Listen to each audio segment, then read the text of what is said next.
বাংলাদেশের অন্যতম একটি রাজনৈতিক দল তারা তাদের নির্বাচনের প্রচারণা শুরুই করেছেন আচরণবিধি লঙ্ঘনের মধ্য দিয়ে। আমরা দেখেছি যে বিএনপির চেয়ারপারসন জনাব তারেক রহমান নির্বাচনের প্রচারণা করছেন, তবে সেক্ষেত্রে তারা আচরণবিধি লঙ্ঘন করছেন, যেখানে নির্বাচনের প্রচারণায় মাইক ব্যবহার এবং সাউন্ড বক্স ব্যবহারের সময় নির্ধারণ করে দেয়া আছে দুপুর 2টা থেকে রাত 8টা পর্যন্ত, কিন্তু আমরা তাদেরকে রাত 12টা এমনকি ভোর 4টা এমন সময়ও দেখছি তারা আচরণবিধি লঙ্ঘন করে মাইক এবং সাউন্ড বক্স ব্যবহার করছেন, জনসভা করছেন।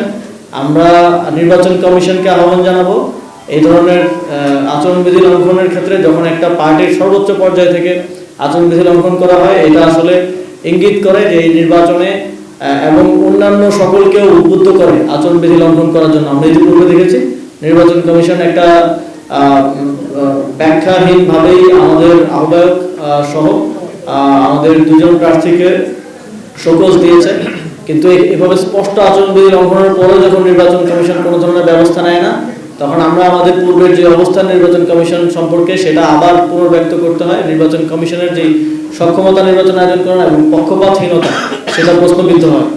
আমরা দেখছি যে সারা দেশে বিভিন্ন রাজনৈতিক দলের প্রার্থীরা, এটা আমরা নির্দিষ্ট কোনো দলের কথা বলবো না, আমরা বলবো যে আচরণবিধি সবার জন্য সমান এবং সবাইকে সেটা মানতে বাধ্য করতে হবে।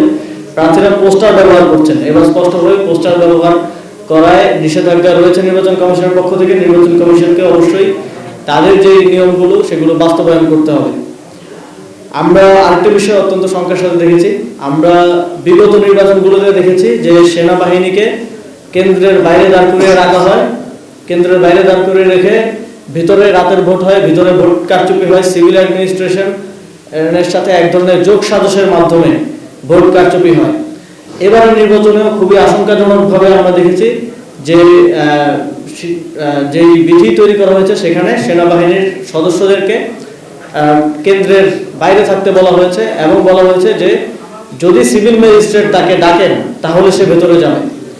এখন আমাদের প্রশ্ন হচ্ছে, সেনাবাহিনী বাংলাদেশে এই গণঅভ্যুত্থানের পর থেকে ডেপ্লয়েড আছে এবং তারা ম্যাজিস্ট্রেসি পাওয়ার নিয়ে ডেপ্লয়েড আছে। যখন সেনাবাহিনীর নিজস্ব ম্যাজিস্ট্রেসি পাওয়ার আছে তখন আবার কেন তাকে সিভিল ম্যাজিস্ট্রেট ডাকতে হবে? যখন আপনি পুরোটাই সিভিল ম্যাজিস্ট্রেটের কাছে ছেড়ে দেন, ঠিক আগের প্রক্রিয়ায় আবার নির্বাচনী এই বিধিটা করেন, তখন স্পষ্টভাবেই বোঝা যায় যে সিভিল অ্যাডমিনিস্ট্রেশনের সাথে একটা আন্ডারস্ট্যান্ডিং এর মধ্য দিয়ে এবার ইলেকশনে এক ধরনের রিগিং এবং এক ধরনের ইঞ্জিনিয়ারিং করার একটা ষড়যন্ত্র আছে।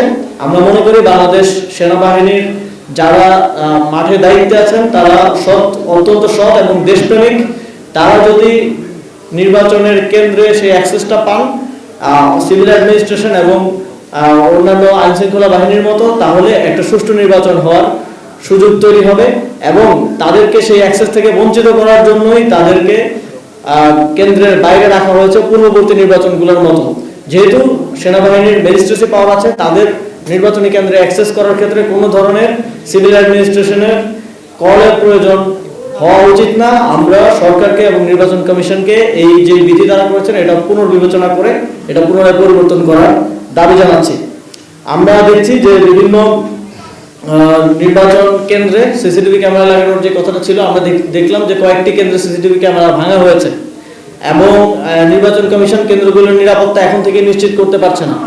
আমরা নির্বাচন কমিশনের কাছে দাবি জানাচ্ছি যে সবগুলো কেন্দ্রে সিসিটিভি ক্যামেরা নিশ্চিত করতে হবে এবং আমরা রাষ্ট্রের নাগরিক হিসেবে, রাজনৈতিক দল হিসেবে আমরা যদি সিসিটিভি ক্যামেরার কোথাও যদি আমাদের নির্বাচনের পরে শঙ্কা থাকে বা সন্দেহ থাকে, সেটা যাতে দেশের জনগণ, রাজনৈতিক দল অ্যাক্সেস করতে পারে সেই পর্যন্ত নিশ্চয়তাটা তাদেরকে দিতে হবে। পরে এটা বললে হবে না যে এইখানে সিসিটিভি ক্যামেরার ফিড নাই কিংবা রেকর্ডিং নাই, এই ধরনের কিছু বললে তখন এটা নির্বাচন কমিশনের নিরপেক্ষতাকে প্রশ্নবিদ্ধ করবে। প্রশাসনিক বিভিন্ন ক্ষেত্রে রদবদল হচ্ছে।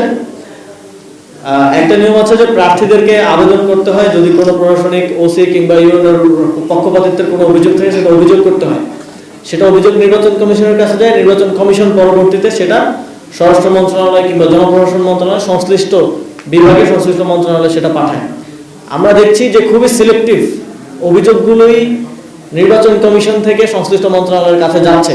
যখন আমরা আমাদের অভিযোগগুলোর ব্যাপারে তাদের সাথে যোগাযোগ করছি, তারা বলছেন যে আমরা যথার্থতা বিবেচনা করে সেটা পাঠাবো। এখন যথার্থতা বিবেচনার নামে একপাক্ষিকভাবে, আমরা যদি আরো স্পেসিফিকভাবে উল্লেখ করি, আমরা দেখেছি বগুড়ায় এবং আরো কয়েকটি জায়গায় বিএনপি প্রার্থীকে জরিমানা করা কিংবা আচরণবিধি বাস্তবায়নের জন্য যখন সরকারি প্রতিনিধিরা কাজ করতে গেছেন, সেই প্রতিনিধিকে সেই দিনের মধ্যে কিংবা পরের দিনের মধ্যে সেখান থেকে উইথড্র করা হয়েছে। তার মানে এটা স্পষ্টভাবে এটা ইঙ্গিত করে যে প্রশাসন, নির্বাচন কমিশন একটা নির্দিষ্ট দলকে সুযোগ সুবিধা করে দিচ্ছে, একটা নির্দিষ্ট দলের বিরুদ্ধে ব্যবস্থা নিতে গেলে আইন অনুযায়ী সরকারি অফিসারদেরকে পরিবর্তন করে দিচ্ছে।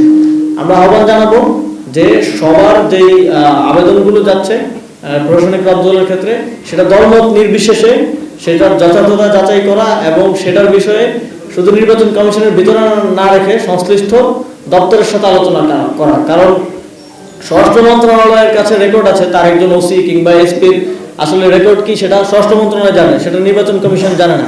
সুতরাং নির্বাচন কমিশনের সেটা অবশ্যই সংশ্লিষ্ট দপ্তর সংস্থার সাথে প্রত্যেকটি আবেদনের বিষয়ে ডিসকাশন করা প্রয়োজন এবং তার ভিত্তিতে একটা সিদ্ধান্ত গ্রহণ করা প্রয়োজন।